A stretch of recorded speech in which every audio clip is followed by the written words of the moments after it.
Beleza. Olá, sejam todos muito bem-vindos à EIF Treinamentos. Nós somos uma empresa especializada na implementação da nova redação da NR1 para pequenas e médias empresas. Eu sou Andréia Ferreira, psicanalista, gestora da área de recursos humanos há mais de 28 anos no mercado, e conosco está o Dr. Fábio Tiganha, que é advogado, já atuou por mais de 10 anos na área do Ministério do Trabalho como chefe de seção. E hoje nós temos o prazer de receber aqui uma pessoa muito especial, mas eu não vou apresentar, vou deixar para ele se apresentar. Manuel, fique à vontade. Olá, meu nome é Manuel, eu sou formado, minha formação é gestor ambiental e tenho uma vasta experiência na área de segurança do trabalho.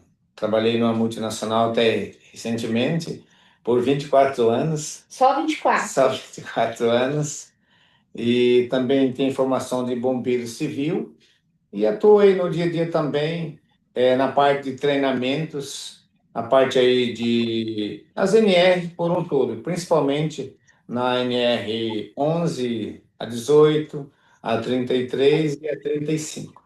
Olha, é uma vasta experiência, então hoje nós estamos com a felicidade de ter a pessoa certa para falar com pequenos e médios empresários. E hoje é um assunto, Manuel, muito importante, algo que a gente já até conversou fora das câmeras, que para as grandes empresas já existe uma estrutura para a implementação da NR1, mas as pequenas e médias empresas, o que eu e o Dr. Fábio temos visto no mercado de trabalho, a falta de conhecimento dos pequenos, médios, inclusive MEI. Porque daqui a pouco o Manuel vai falar um pouco para nós sobre a questão de GRO, o PGR. E muitas empresas falam assim para nós: ah, mas eu tenho um técnico de segurança que já faz para mim, eu tenho um engenheiro de segurança que faz para mim. Tem também a questão de algumas empresas que não precisam desse documento. Mas existe um processo muito sério, muito grande, que coloca em risco a saúde financeira das empresas, que é o antes e o depois do PGR, que a gente vai falar um pouquinho mais adiante. Então, Manuel, fala um pouquinho para nós sobre o que é a diferença, porque tem uma diferença, GRO, PGR, o que é, qual é a diferença, e muito voltado para o pequeno empresário. O que é que o pequeno empresário que está nos ouvindo agora, o que que ele precisa saber sobre esses dois laudos? São laudos? Como que classifica? É um programa, né, de gerenciamento de risco, né, onde as grandes empresas têm toda uma estrutura, como você acabou de comentar. Mas as pequenas empresas, o microempresário, ele não tem ainda esse pessoal, entendeu? Principalmente no levantamento de riscos, planejamento do dia a dia. E isso faz com que dificulta bastante no trabalho, principalmente por lado da parte laborativa, aonde principalmente a questão dos riscos não são ali visualizados, porque os colaboradores muitas vezes não têm esse treinamento bem amplo. O programa de gerenciamento de risco, ele não abrange toda a questão voltada para a NR12, principalmente de máquinas e equipamentos, aonde há um ponto significativo de melhoria na parte de implementação das proteções de máquinas e equipamentos. Isso nas pequenas empresas, isso tem a tendência de ocorrer mais, né, devido a até mesmo um pouco de falta de treinamento no dia a dia. Caso contrário, as empresas de grande porte têm uma estrutura, né, bem mais implementada pelo programa de gerenciamento de risco, que atrela aí a ANR. E, Manuel, quando a gente fala assim, como você veio de uma multinacional, é muito comum ouvir falar sobre máquinas e equipamentos, mas a NR1, ela abrange até o MEI que tenha um empregado. E muitas vezes são empregados de uma loja onde não existe máquinas e equipamentos, e a exigência, ela é igual para todos. Com certeza. Como que fica o GRO e o PGR de uma empresa pequena, que é obrigatório? Depois o Dr. Fábio Tiganha vai falar para nós sobre aquelas empresas que não são obrigadas a entregar um PGR, né, doutor Fábio? Mas, Manuel, como que isso se volta hoje para uma empresa que não tem uma máquina, um equipamento? Como que como que esse GRO, né, como que ele vai funcionar na prática? Na realidade, quando se fala assim, essas empresas pequenas, microempreendedor, e aonde, como você acabou de comentar, o doutor vai estar fazendo a explanação mais significativa até lá da NR1, mas os pequenos, médios empresários, microempreendedor, estão mais atrelados ao grau de risco. Grau de risco um, entendeu? Grau de risco 2, 3 ou 4, isso está atrelado diretamente ao CNAE, que vai estar ali verificando as questões dos riscos que existem, como você comentou, vamos imaginar uma empresa como de grau de risco um, uma loja. Como se ela há necessidade de implementar o programa de gerenciamento de risco, conforme o NR1, ela tem que verificar isso e buscar um profissional que possa estar auxiliando e buscando essa implementação, entendeu? E gerenciando esses riscos existentes aí na sua corporação. Muito bom. André, então, a questão aí, né, sobre a NR1, aí a gente entra num segmento de particularidade. Por quê? Porque o gerenciamento de riscos, né, como bem explicado pelo colega, sempre existiu, na verdade. A novidade agora que foi positivado na norma, né, a obrigatoriedade da gestão dos riscos psicossociais.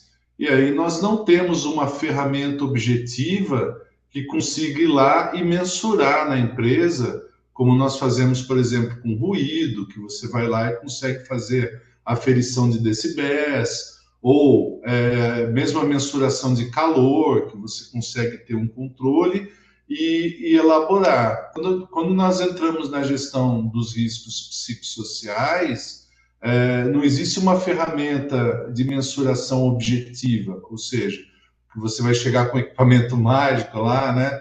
Olha, eu vou medir e com isso eu vou conseguir obter aqui um panorama global de como que está a situação, né, desse estabelecimento. E aí, nessa situação, independentemente do grau de risco, porque na verdade a norma ela colocou a obrigatoriedade para todos, né? Independentemente do CNAE, independentemente do grau de risco, ou seja, todos os estabelecimentos terão que fazer um controle, né? Estabelecer um programa de gerenciamento de riscos psicossociais. E aí nós fazemos essa distinção, porque mesmo que a empresa esteja desobrigada da elaboração do PGR, ela vai ter que fazer um gerenciamento dos riscos psicossociais. Então, aí envolve uma série de profissionais, uma série de departamentos, né? Ou, no caso aí do pequeno e do médio empresário, ele vai ter que estabelecer uma rotina administrativa que ele consiga, mesmo que minimamente, atender aos critérios estabelecidos lá na norma, para que ele consiga fazer o diagnóstico, ter uma base documental para isso, implementar medidas corretivas, né, se for o caso, e fazer um monitoramento e um acompanhamento permanente, porque o objetivo é justamente, né, por conta do grande número de profissionais, que agora é a maior causa de afastamento, né, para o INSS, as doenças psicológicas, né? E eu gostaria de, Manuel, dirigir a você uma pergunta. Ok. A importância. Eu gostaria de dirigir uma pergunta sobre a importância, né, do RH estar alinhado com a área de segurança do trabalho. O que que o RH vem agregar junto com a área de segurança do trabalho? Como o doutor mesmo agora há pouco comentou, né, que isso é uma equipe, né, essa equipe multidisciplinar, e a conjuntura ali, juntamente, o RH, juntamente está atrelado ao SESMIT, isso é muito importante porque na pessoa do RH ali vai ter um psicólogo, ali vai ter uma assistência social, Ali vai ter muitas vezes um médico de trabalho que, em conjunto com essa equipe multidisciplinar, eles podem estar analisando os riscos inerentes aí aos postos de trabalho, juntamente com o profissional que possa estar cada um trabalhando com o colaborador e outros trabalhando em prol de minimizar os riscos no ambiente de trabalho. Então, o papel do RH nesse contexto é crucial para que possa ter um bom planejamento do trabalho. E também tem o papel do RH de uma série de critérios, de dados importantíssimos, como indicadores essenciais, né, doutor Fábio, que o RH ele precisa ter em mãos. E quando a empresa ela não tem um RH, aí muda, né, doutor Fábio? Porque hoje isso, Assim, tem um RH ou não, muda a postura do empresário na autorresponsabilidade dos isso. indicadores. O que eu vejo aí no mercado, de um modo geral, é que assim, toda empresa, né? Estamos falando em empresa que tenha, sei lá, 5 até 10 funcionários, né? Uma pequena empresa, né? Ali sempre tem um profissional ou uma profissional responsável pelo departamento administrativo, né?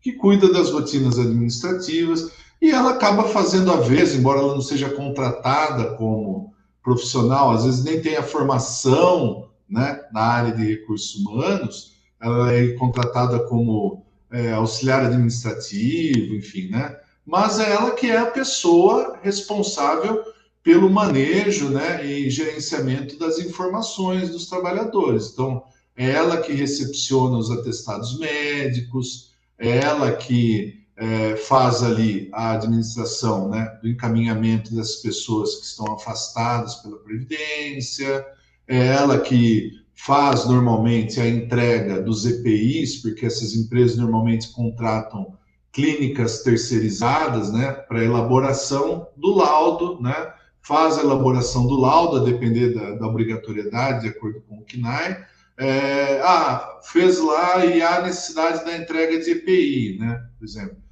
o profissional ali trabalha com graxa, enfim, tal, tem lá a recomendação do EPI.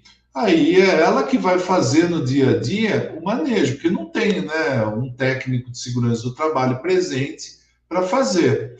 Então, por mais esforço que a clínica que fez a emissão do laudo, né, e por mais detalhista que seja, o que acontece? Tem que seguir as recomendações que estão ali no documento. E o grande problema que essas empresas enfrentam é o quê? Elas não fazem esse acompanhamento. Elas acham que simplesmente por ter, olha, eu tenho o laudo. Ah, tá bom, você tem o laudo. Aí, quando sofre uma demanda trabalhista, por exemplo, tem uma perícia para verificar a questão de insalubridade. Qual que é a primeira pergunta que o perito faz quando ele chega, né, no estabelecimento? Ele faz: a empresa tem os laudos? Aí, né, tem os laudos. A empresa forneceu os EPIs?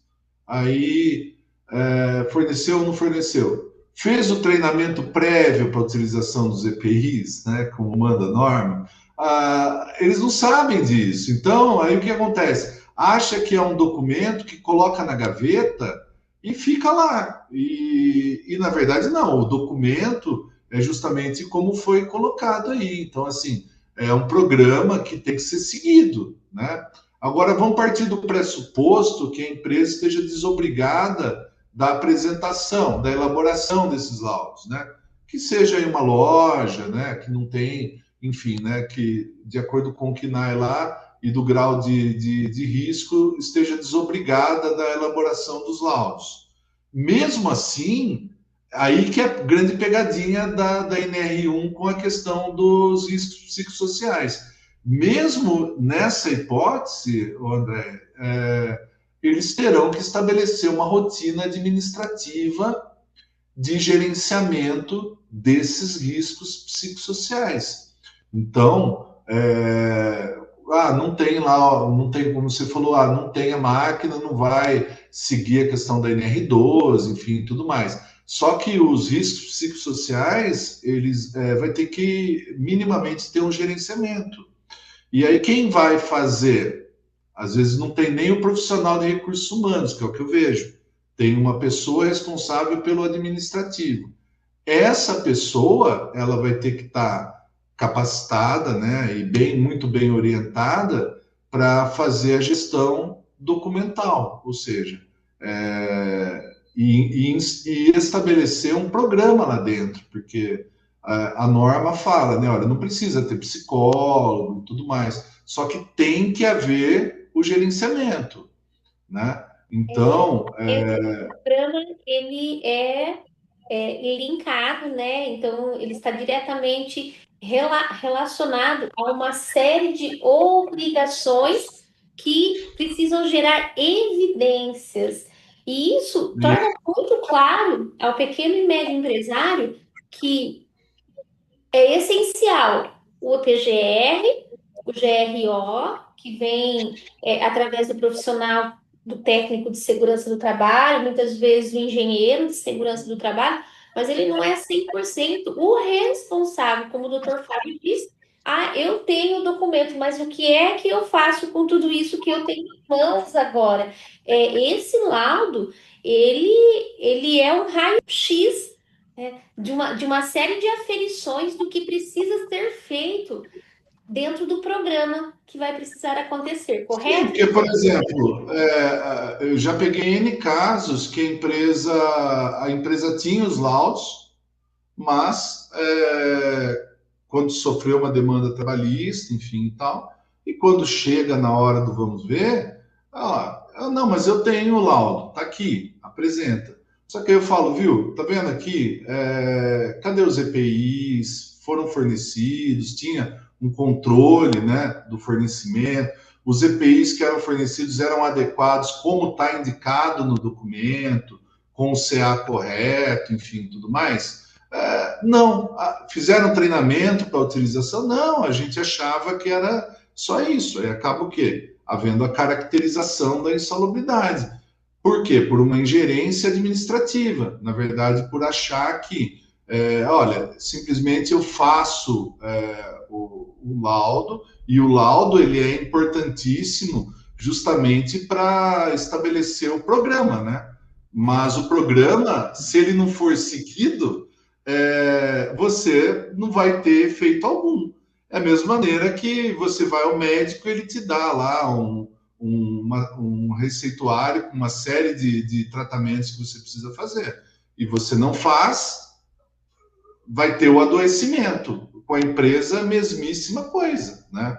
E aí, só que no caso, né, trazendo para o mundo jurídico, isso vai acabar desaguando ou numa sanção administrativa, numa multa, eventualmente, no caso de uma fiscalização, ou mesmo, né, num passivo trabalhista que a empresa vai gerando e nem sabe que ela está desenvolvendo esse passivo trabalhista. Ou seja, quando estoura a bomba, que ela vai descobrir. Aí ela tem que pagar lá, né, os últimos 5 anos para o trabalhador de insalubridade, às vezes de periculosidade, né, que também é assim negligenciado. Então, o profissional faz abastecimento abastecimento daquelas empilhadeiras a gás, né? Isso é muito comum, então faz o abastecimento, enfim. Bom, tem a periculosidade, e está lá descrito, né, no documento. Só que aí o que acontece? Vai passando, depois a conta chega, né? Fica muito caro. Então, André, o que eu penso é assim, com a questão do gerenciamento dos riscos psicossociais, é a mesmíssima coisa. Independentemente do tamanho da empresa, independentemente do KNAI, independentemente do grau de risco, a empresa ela vai ter que adotar as medidas, né? E isso para que tenha documentado, né? Que realmente a empresa está efetuando esse gerenciamento. Por quê? A partir do ano que vem, quando realmente sair dessa medida orientativa e passar para a medida coercitiva, ou seja, a empresa está sujeita a sanções administrativas e sanções também, né, na esfera judicial, só vai aumentando o passivo. Se ela não faz nada, vai aumentando, vai aumentando, vai aumentando. O profissional adoece, enfim. Depois lá ele entra com uma ação trabalhista requerendo os últimos 2 anos, últimos 3 anos, e acaba ficando muito caro. Uma medida que poderia ser simples, a depender do tamanho do estabelecimento, né? A gente está tratando aqui de pequena e média empresa, né? Então, a administração dessas informações ela é muito mais fácil e muito menos complexa do que uma grande empresa. Manuel já deve ter sentido na pele a dificuldade que conscientizar as grandes empresas. Agora, você imagina o pequeno e o médio, para você colocar, incutir isso, né, na cultura de que, olha, quando você está tratando de questões relacionadas à segurança, saúde no trabalho, você não está gastando, você está investindo, né, na sua empresa. Porque eu já peguei, por exemplo, empresa com 200 funcionários, 300 funcionários, quando chega lá na NR2, você fala assim, olha, você tem que instalar aqui um dispositivo de parada de emergência dessa máquina. A pessoa faz um auê absurdo, mas, nossa, mas eu vou gastar com isso e tudo mais. E nem é uma empresinha desse tamanho, né? Agora, você chegar para um empresário que tem 5 funcionários, André, 6 funcionários, e uma ali no administrativo tocando a coisa, de repente falar, olha, vai existir agora algumas obrigações que você vai ter que cumprir e tal dentro dessa rotina. Aí, às vezes, ele acha que é bobagem e tudo mais, só que uma hora a conta chega, né? Manuel, como que você avalia a nova redação da NR1? Você avalia ela de uma forma positiva ou negativa? Olha, essa redação eu avalio ela muito positiva, porque, embora vamos ter algumas dificuldades, principalmente na conscientização do pequeno e o microempresário, como o doutor explanou muito bem aí, na relação dos riscos, essas pessoas, essa nova redação, ela vai estar nos ajudando, né, a fazer com que as pessoas tenham um conhecimento a mais e possa estar, o profissional da área de segurança estar mais no dia a dia auxiliando essas pessoas. Porque uma coisa que o doutor abordou e abordou muito bem é sobre a questão dos laudos. Muitas vezes a gente contrata um profissional, faz uma emissão dos laudos, e dentro desses laudos está ali algumas recomendações de alguns programas. Muitas vezes esse programa ele não passa a ser explanado de forma de um treinamento para o colaborador, e esse laudo fica ali, talvez um local mais ermo, e aonde não chega o conhecimento para a área operacional.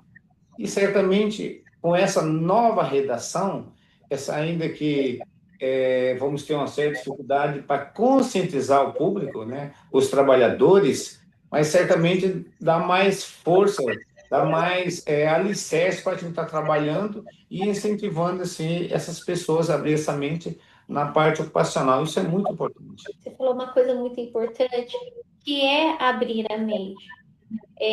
Porque, como o doutor Fábio falou, no primeiro momento, o pequeno e o médio empresário vai entender como um custo.